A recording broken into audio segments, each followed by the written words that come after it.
Hello students, welcome to हमारा शिक्षा ज्ञान। आज हम आपके लिए लेकर आए हैं क्लास 12 केमिस्ट्री के 70 इम्पोर्टेंट टॉपिक्स जो कि हर वर्ष परीक्षा में पूछे जाते हैं। मैं गारंटी से कहता हूं कि अगर आप इन 70 टॉपिक्स को कंप्लीट कर लेते हैं तो आप एग्ज़ाम में 90 प्लस मार्क्स स्कोर कर सकते हैं। तो चलिए देखते हैं कि ये 70 इम्पोर्टेंट टॉपिक्स कौन कौन से हैं। तो चलिए स्टार्ट करते हैं। तो पहला टॉपिक है बिलियन तथा बिलियन के प्रकार और दूसरा टॉपिक है हेनरी का नियम। तो ये जो हेनरी का नियम है ये इस वर्ष के लिए बहुत ही इम्पोर्टेंट टॉपिक्स है और आप इसको अच्छी तरह तैयार करेंगे। तीसरा है मोलरता और चौथा है मोललता। और मोललता ये दोनों भी बहुत ही इम्पोर्टेंट टॉपिक्स इस वर्ष के लिए होने वाले हैं, तो आप इनको अच्छे से तैयार कर लेंगे। पांचवा टॉपिक्स है मोल प्रभाज या मोलंस। मोल प्रभाज या मोलंस राउल्ट का नियम। छठा टॉपिक है हमारा राउल्ट का नियम। इन दोनों टॉपिक्स में से भी आपको एक टॉपिक्स इस वर्ष भी देखने को मिलने वाला है। ये मैं आपको 100% कह रहा हूँ, आप इसको अच्छी तरह याद कर लेंगे। 7 नंबर है हमारा आदर्श तथा अनादर्श विलयन। सातवां नंबर है आदर्श तथा अनादर्श विलयन और 8वां नंबर है परासरण तथा परासरण दाब। इन दोनों टॉपिक्स को भी आप अच्छी तरह तैयार कर लेंगे। फिर अगला हमारा टॉपिक्स है विद्युत चालकों के प्रकार, विशिष्ट चालकता और मोलर चालकता। तो इन तीनों टॉपिक्स में से भी प्रतिवर्ष एक क्वेश्चन पूछा जाता है, आप इनको अच्छी तरह लर्न कर लेंगे। ये क्वेश्चन मैंने previous year question paper, question bank और बुक्स में से जो है इनको एकत्रित किया है, तब जाकर मैंने ये टॉपिक्स आपको सीरियल बाय सीरियल लिख कर दिए हैं, तो इसको आप ध्यान से देखेंगे। अगला हमारा टॉपिक्स है कोलराउस का नियम। कोलराउस का नियम और फ्राडे के विद्युत अपघटनी नियम। इन दोनों टॉपिक्स में से भी आपसे प्रतिवर्ष एक ना एक टॉपिक दोनों में से पूछा जाता है, तो आप इन दोनों को भी अच्छी तरह से लर्न कर लेंगे। अगला है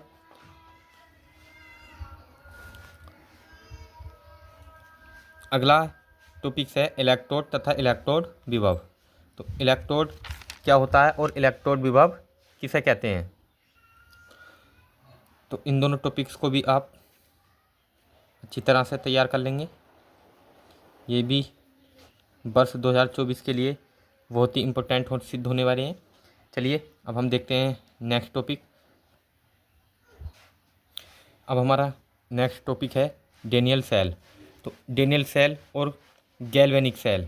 डेनियल सेल और गैल्वेनिक सेल में से आपसे एक ना एक सेल प्रतिवर्ष पूछा जाता है, तो आप इसको और नैनसेट समीकरण इन दोनों को ही बहुत अच्छी तरह से तैयार कर लेंगे और ये इम्पोर्टेंट है और ये 100% आपके परीक्षा में आने वाला है।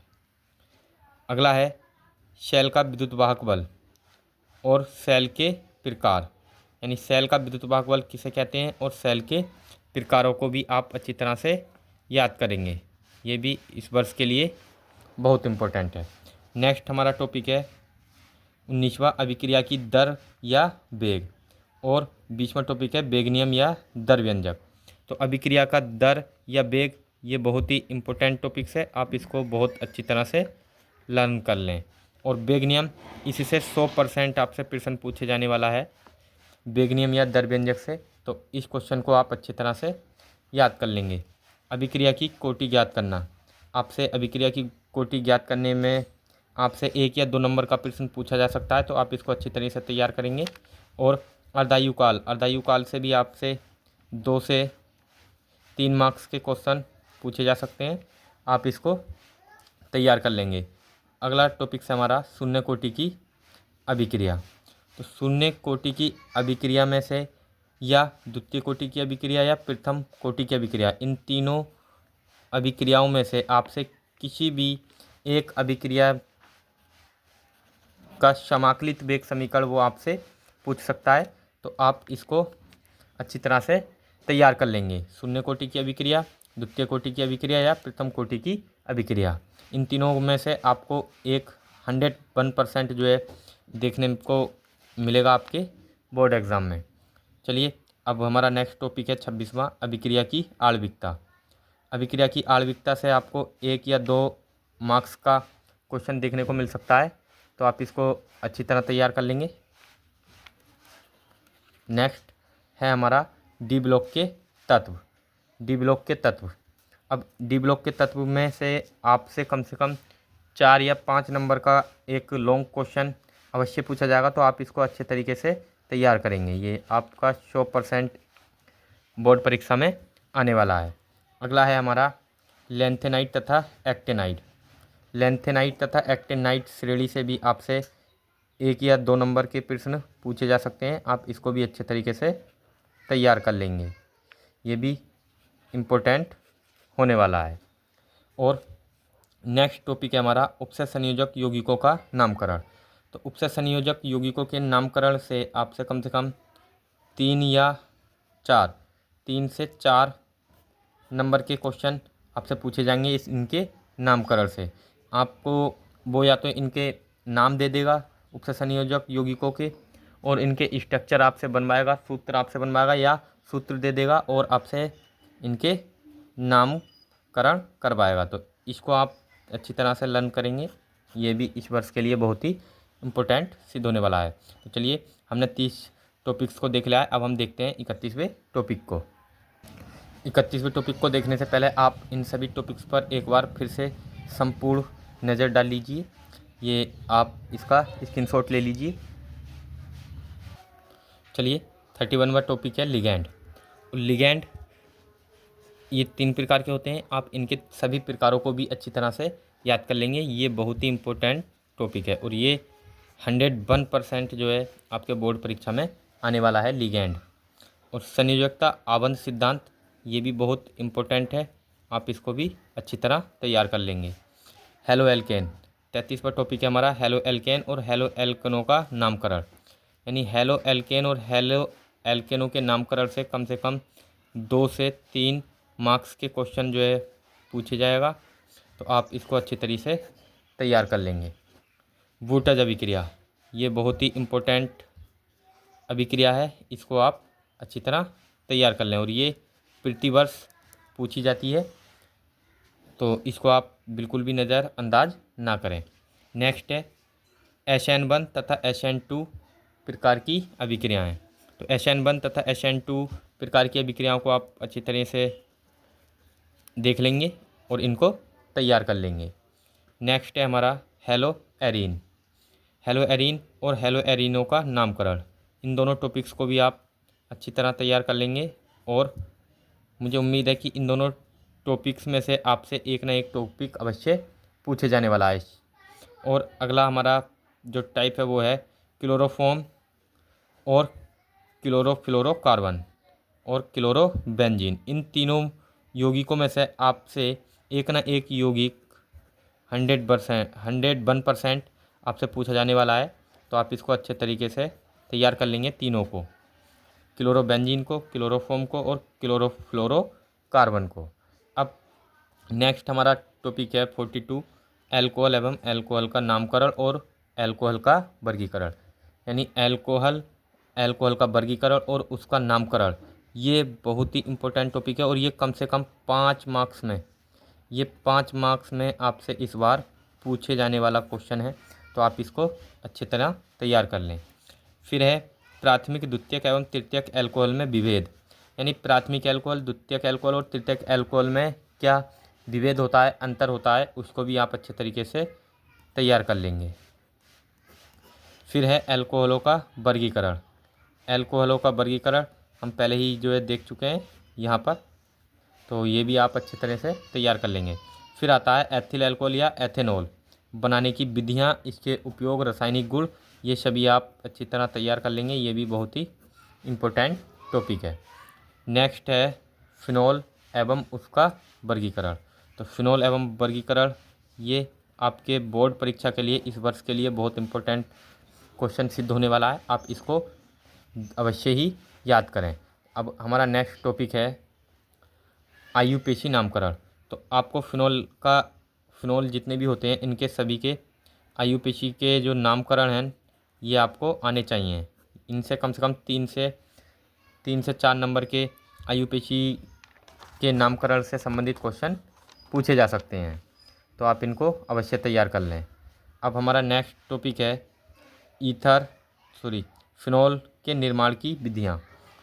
फिनॉल बनाने की विधियों से आपसे कम से कम एक विधि पूछी जा सकती है, जो कि कम से कम 4 मार्क्स में आती है, तो आप इसको अच्छी तरह तैयार कर लें। ये इस बार एक विधि 100% आने वाली है। नेक्स्ट है ईथर एवं उनका वर्गीकरण। तो ईथर एवं उनका वर्गीकरण और उनका नामकरण आपको ये अच्छे तरीके से तैयार करना है। ये भी इस वर्ष के लिए क्या है, बहुत इम्पोर्टेंट सिद्ध होने वाला है। अब हमारा नेक्स्ट टॉपिक है ईथरों की निर्माण विधि। तो ईथरों की निर्माण विधि को आप अच्छी तरह तैयार कर लेंगे। इससे भी 4 नंबर का कम से कम प्रश्न एक अवश्य पूछे जाने वाला है। और फिर है डाई एथिल ईथर बनाने की विधि। तो डाई एथिल ईथर इस वर्ष के लिए काफ़ी इम्पोर्टेंट है, तो आप इसको भी अच्छी तरह तैयार कर लें। एल्डिहाइड और एल्डिहाइड एवं कीटोन का नामकरण, ये टॉपिक्स भी आपके लिए काफ़ी इम्पोर्टेंट होने वाला है, आप इसको भी अच्छी तरह तैयार कर लें। फिर है एल्डिहाइड एवं कीटोन का नामकरण और कार्बोक्सिलिक अम्ल एवं उनका वर्गीकरण। तो कीटोन, एल्डिहाइड, कार्बोक्सिलिक अम्ल, इन तीनों के नामकरण और वर्गीकरण को आप अच्छी तरह से तैयार कर लें। इनमें से भी आपसे एक क्वेश्चन अवश्य पूछा जाएगा। ये भी आपके लिए बहुत ही इम्पोर्टेंट क्वेश्चन है। नेक्स्ट है श्मिट अभिक्रिया। श्मिट अभिक्रिया बहुत ही इम्पोर्टेंट है और ये हर वर्ष 100% किसी भी एग्ज़ाम में पूछी जाती है। अब नेक्स्ट है नाइट्रो यौगिक। नाइट्रो यौगिक क्या है और नाइट्रो बेंजीन क्या है, इन दोनों टॉपिक्स को भी आप अच्छे तरीके से तैयार कर लेंगे। ये इस वर्ष बहुत ही इम्पोर्टेंट है, आप इसको अच्छी तरह तैयार कर लें। नेक्स्ट है हमारा एथिल एमीन बनाने की विधि, डायएजोनियम लवण। इन एथिल एमीन बनाने की विधि को आप अच्छे तरीके से तैयार कर लेंगे। इससे भी 3 से 4 मार्क्स के प्रश्न को पूछा जाता है। नेक्स्ट है डायएजोनियम लवण। डायएजोनियम लवण क्या होते हैं, इनके बारे में आप अच्छे तरीके से तैयारी कर लेंगे, याद कर लेंगे। और नेक्स्ट है हमारा कार्बोहाइड्रेट। ये भी इस वर्ष के लिए बहुत इंपॉर्टेंट है। मोनोसैकेराइड्स, पॉलीसैकेराइड्स, सेलुलोज, एमिनो अम्ल, प्रोटीन, ये बहुत ही इम्पोर्टेंट टॉपिक हैं। इन सभी टॉपिक्स को आप अवश्य तैयार करें, इनको बिल्कुल भी नज़रअंदाज ना करें। अब हमारा नेक्स्ट टॉपिक है डीएनए तथा आरएनए। डीएनए तथा आरएनए क्या होता है और उसमें क्या अंतर होता है, ये क्वेश्चन बहुत इंपॉर्टेंट क्वेश्चन है, इसको भी आप तैयार कर लेंगे। और नेक्स्ट और लास्ट हमारे जो टॉपिक हैं 69 और 70 में, वो हैं एंजाइम और विटामिन। और एंजाइम और विटामिन में से भी आपसे कम से कम इन दोनों में से एक प्रश्न 101% आपसे पूछे जाने वाला है, तो आप इसको भी अच्छी तरह तैयार कर लें। तो चलिए, हमने जो 70 हमारे इम्पोर्टेंट टॉपिक्स थे उन सभी को एक एक करके बहुत अच्छी तरह समझ लिया है, देख लिया है। और मुझे उम्मीद है कि आपको ये क्वेश्चन देख लिए होंगे और आप इनको अच्छी तरह तैयार कर लेंगे, जिससे आप अपने बोर्ड में 90+ स्कोर पा सकें। और मैं इन सभी क्वेश्चनों का, इन सभी टॉपिक्स का सॉल्यूशन आपको क्रम बाई क्रम, सीरीज बाई सीरीज एक एक टॉपिक्स का अपने चैनल पर देने वाला हूं। इन सभी टॉपिक्स का सॉल्यूशन पाने के लिए हमारे चैनल को सब्सक्राइब करें, और यदि वीडियो अच्छा लगा हो तो प्लीज़ शेयर और सब्सक्राइब करना ना भूलें। Thanks for watching.